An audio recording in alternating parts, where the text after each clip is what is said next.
문재인 전 대통령 사위였던 서모 씨의 특혜 채용 의혹을 수사 중인 검찰이 지난 30일 문다혜 씨 자택을 압수수색했죠. 그런데 검찰은 압수수색 영장에 문 전 대통령을 피의자로 적시한 것으로 알려졌습니다.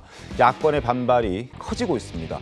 문정부 청와대와 내각 출신 민주당 의원들이 오늘 목소리를 높였는데 그 목소리부터 확인하겠습니다.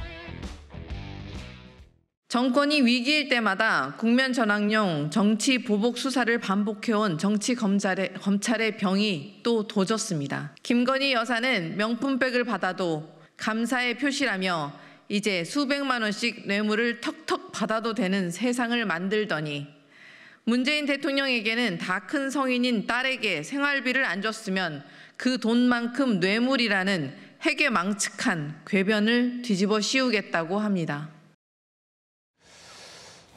문 전 대통령이 피의자로 영장에 적시가 됐다. 결국 이상직 전 의원이 중진공 이사장 자리를 대가로 전 사위였던 서모 씨를 타이 이스타젯에 취직시켜줬다. 그리고 이주 비용도 제공해줬다. 이렇게 검찰을 의심하고 있는 건데 화면을 함께 보겠습니다. 자, 뇌물로 검찰은 지금 의심을 하고 있습니다. 원래 벌이가 없었던 문다혜 씨 가족을 위해서 문재인 전 대통령 부부가 생활비를 주고 있었는데 취업과 동시에 이 생활비가 지급되지 않았습니다. 이제 월급을 받기 시작했으니 당연히 생활비를 주지 않아도 됐겠죠. 그런데 이걸 두고 검찰은 그러니까 생활비를 주지 않기 위해서 취직시켜줬다. 그러니까 이건 뇌물죄에 해당되는 것 아니냐라고 지금 검찰은 판단하고 있고 그래서 문재인 전 대통령을 피의자로 적시했다. 영장에 그렇게 기록돼 있다라는 부분 그리고 문다혜 씨의 서울 자택도 압수수색했고 그리고 서모 씨가 어떻게 해서 타이 이스타젯 설립자인 이상직 전 의원이 설립한 그 회사에 취직하게 됐느냐라는 부분까지 이제 파고들고 있는 그런 상황입니다. 뇌물죄 적용 가능합니까? 설전 변호사님? 저는 좀 법리적으로 무리한 수사를 하고 있다고 봅니다. 지금 기본적으로 우리가 방금 화면에서 봤다시피 어떤 뇌물죄가 성립을 하려면요. 네. 지금 문재인 대통령 부부, 문재인 대통령과 그다음에 문다혜 씨를 부녀지간이잖아요. 이걸 경제적 공동체 관계로 봐야 돼요. 네. 그래야지만 지금 제일 처음에는 제3자 뇌물죄로 하다가 지금은 아예 단순 뇌물 수뢰죄로 지금 가겠다라고 하거든요. 그러면 경제적 공동체가 돼야지만 이것이 성립을 하는 것인데 이 생활비란 것도 반복적으로 줬었는지 얼마간을 줬었는지 근데 총 2억 원 정도의 2억 3천만 원 정도를 2억 3천만 원 정도의 어떤 비용이 갔다라고 하는데 그거의 대가가 이상직 전 의원의 무슨 중진공 이사장이라든지 지위라든지 아니면 나중에 국회의원 공천이라든지 네. 이런 것이라고 대가성이라고 얘기를 하는데 저는 대가성이 연결되기는 어렵다고 보고요. 그러면 정치권에서 이건 사법적인 내용이고 정치권에서는 그러면 바로 야권에서 이런 얘기가 나올 수밖에 없어요. 아니 그러면 윤석열 대통령하고 김건희 여사는 부부인데 경제적 공동체를 안 받잖아요. 검찰에서. 그러니까 이 뇌물이 선물이 돼버렸잖아요. 명품백이. 그럼 말이 안 되는 거예요. 그럼 같은 기준이 아니라 다른 기준으로 어떻게 수사를 할 수가 있죠? 저는 그런 부분에서라면 글쎄요. 이건 좀 제가 봤을 때는 무리한 수사다? 네, 정무적으로도 무리한 수사고요. 법리적으로도 상당히 무리한 수사이기 때문에 저는 공소 유지도 굉장히 어렵다고 봅니다. 어떻습니까? 검찰 수사 결과는 이제 법원에서 판단하겠지만은 네. 저는 법률가는 아니지만 이것이 구조를 보면은 저는 그때 박근혜 전 대통령 뇌물죄 적용됐지 않습니까? 네. 그 정유라 씨 말 때문에. 그렇죠. 네. 그러니까 그것과도 저는 비슷한 구조일 수도 있다고 보는 것이. 제3자 뇌물죄는 가능하다. 예, 그렇게 그렇게 보는 것이 이겁니다. 지금 민주당에서 이야기하는 것은 그럼 문재인 전 대통령 옛 사위가 취업을 해서 월급 받은 것을 가지고 그걸 아무리 전문성이 없어도 일단 월급 받은 것 아니냐 이렇게 이야기를 하는데 월급을 받았으면은 그 뇌물죄 이런 거 해당이 안 되죠. 그런데 그 전 단계에서 중진공 이사장에 임명을 한 겁니다. 네. 임명을 했고 중진공 직원들이 또 해외 태국으로 이주하는데 다 나서서 도왔어요. 도와줬다는 네, 부동산 업자들도 만나고 다 도와줬어요. 그리고 지금 2억 3천만 원 이야기하는데 이 검찰에서 조사한 것을 보면은 이것 외에도 현금 그러니까 월급 급여를 준 것 외에도 이스타 항공의 항금 노선을 또 그때 국토교통부가 줬다 싱가포르 같은데 이런 것도 있거든요.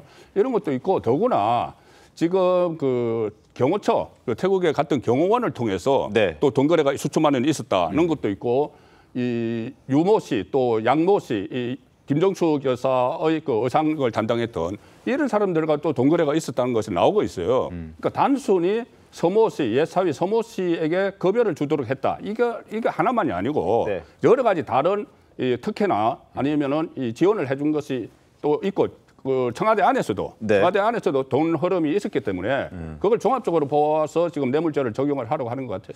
그러니까 그리고 또 하나 의심스러운 건 지금 문재인 전 대통령의 사위였던 서모 씨의 경우에는 이 그러니까 항공업과는 전혀 관련된 일을 해본 적이 없는 상황이었는데 임원으로 여기에 이제 취업을 하게 되고 억대 연봉을 받고 그리고 유지비도 350만 원 정도를 받았다라는 걸로 지금 알려져 있는 그런 상황입니다. 그리고 당연히 이제 항공료는 무료로 지원을 받았던 거고 이게 과연 문재인 전 대통령의 사위가 아니었다면 가능했을까라는 이제 지적들을 많이 하더라고요. 이 부분 어떻게 보십니까?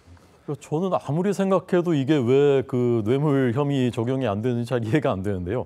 김건희 여사 사건하고 자꾸 비교를 하는데 네. 이제 100만 원 명품백을 받았다. 국민들의 법감정에 어긋나죠. 그런데 이제 청탁금지법에 처벌할 수 있는 조항이 없기 때문에 이미 대통령은 사과를 했고 그렇지만 기소를 할 수 없다라고 이제 판단을 한 것이지 않습니까? 그리고 대통령의 직무와 관련된 청탁도 없었던 것으로 밝혀졌고요. 근데 이 경우는 중진공 이사장 임명했다라는 건 대통령 직무와 뭐 직결되는 뭐 빼도 박도 못하는 것 아닙니까? 또 2년 뒤에는 못 받았었던 공천을 그 지역구에서 공천을 받았습니다. 이분이. 네. 그리고서 무려 2억 원의 금품이 제공이 됐단 말이에요. 사위한테. 네. 제공이 됨으로써 대통령 부부가 그 딸에게 지원했었던 생활비가 안 나가게 됐어요. 대통령 맞습니다. 부부 입장에서는 그 뒤로는 그 금품이 사실 어떻게 보면 대통령 부부가 수혜를 받은 거란 말입니다. 그런데 이런 사건이 이렇게 의심스러운 정황들이 있는데 중진공 이사장 되기 전에 청와대에서 이미 사전에 회의가 있었고 임종석 네. 실장이 참여를 했고 이미 내정이 됐다라는 진술도 있었고요. 수사 중인데 이런 것을 과거 정권의 일이니까 덮어두자라고 한다면 국민들의 법감정이 어떻게 그것을 납득할 것이며 네. 우리나라의 사법 질서가 어떻게 앞으로 법치가 세워질 수가 있겠습니까? 오늘 이재명 대표께서 아까 모두 발언하면서 이 문제를 언급하셨는데 네. 제가 듣기에는요. 약간의 좀 면책, 그러니까 좀 표만 내는 네. 그런 정도라고 저는 느꼈어요. 진심으로 이 수사를 멈춰주길 바란다기보다는 네, 뭐 전 정권에 대한 보복으로 느껴지는 면피성으로 한마디 거친 게 아닌가. 그리고 만약에 이게 심각한 혐의로 드러났을 때 약간 김빼기 같은 그런 정도 수준이 아닌가 전 느꼈고요. 오히려 자신의 혐의 받는 거에 대해서 국민들의 의사와 선택을 존중하라 이 얘기를 한참 하셨거든요. 이건 총선에서 우리가 일당이 됐고 내가 85%로 당대표가 됐는데 왜 한동훈 63% 그 얘기하면서 이 국민들의 의사를 선택을 존중하지 않느냐. 이 얘기에 이제 오히려 저는 방점이 실려 있는 거라고 봤고요. 지금 이 사건은 문재인 전 대통령 관련 사건은 네. 그냥 법대로 수사하면 됩니다. 예, 그것이 저는 국민들의 감정이라고 생각합니다. 알겠습니다. 자, 지금 문다혜 씨 이런 얘기 했습니다. 그 돌을 누가 던졌을까? 왜 하필 내가 맞았을까? 그러니까 자신은 죄가 없다는 걸 보여주고 싶었던 것 같습니다. 그래서 어제 자신의 입장을 이렇게 밝혀왔습니다. 자, 그런데 과거 목소리도 한번 저희가 좀 들려드릴게요. 어떤 얘기했는지 한번 들어보겠습니다. 아빠, 저는 아버지께서 정치하시는 것을 좋아하지 않았는데요. 아빠가 저 어렵고 힘든 길을 가지 마시길 바랬어요. 지금은 오히려 아버지께서 대통령 후보가 되셔서 다행이라고 생각합니다. 늘 자신에게 엄격하라고 강조하셨죠? 그 말씀 따르겠습니다. 저와 저희 가족들은 스스로에게 엄격하게 본분을 지키면서 살겠습니다. 자, 스스로 엄격하게 본분을 지키면서 살겠다라고 얘기했던 문다혜 씨의 목소리까지 저희가 전해드렸습니다. 자, 어제 밤에 올렸던 그 의미심장한 글의 해석을 좀 해보겠습니다. 송구 본부장님 어떻게 좀 보셨습니까? 일단 넷플릭스 드라마에 나오는 그 대사라고 하죠. 그렇다 하더라고요. 예, 그 네. 드라마인데 이게 결국은 2차 가해 이야기이기도 하고 네. 그 본인이 이런 심정을 밝혔습니다. 그런데 누가 돌을 던졌는데 내가 맞았는가? 그 부분이 본인이 어떤 피해자라는 이야기가 되는 거죠. 네. 그런데 어제 이것만 가지고는 잘 이해가 안 됩니다.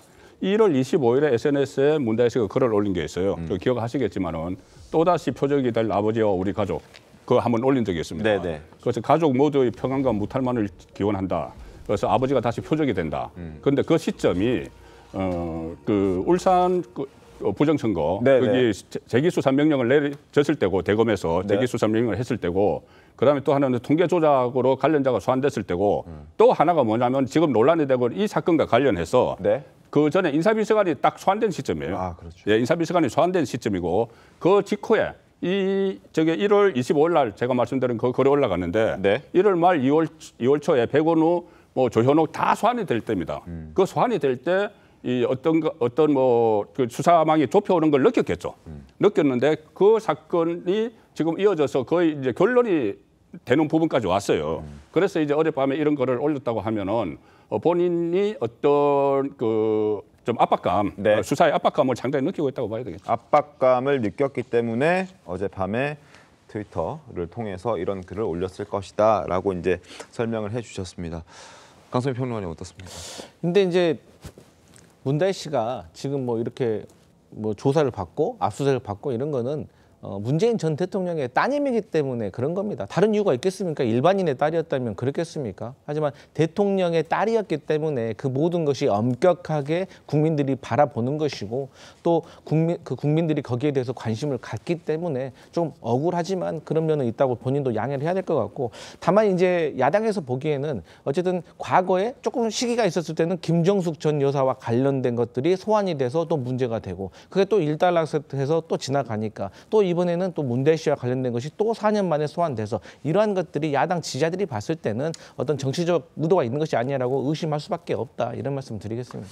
알겠습니다. 계속해서 수사 상황 좀 지켜보겠습니다. 수사가 이제 마무리되어 가는 그런 분위기인 것 같은데 느낌상으로는 어디까지 수사가 진행될지 그리고 문재인 전 대통령이 피의자로 적시가 돼 있다는 부분도 말씀을 드렸는데 혹시 문재인 전 대통령까지 수사를 하게 될지 이런 부분도 저희가 관심 있게 지켜보도록 하겠습니다.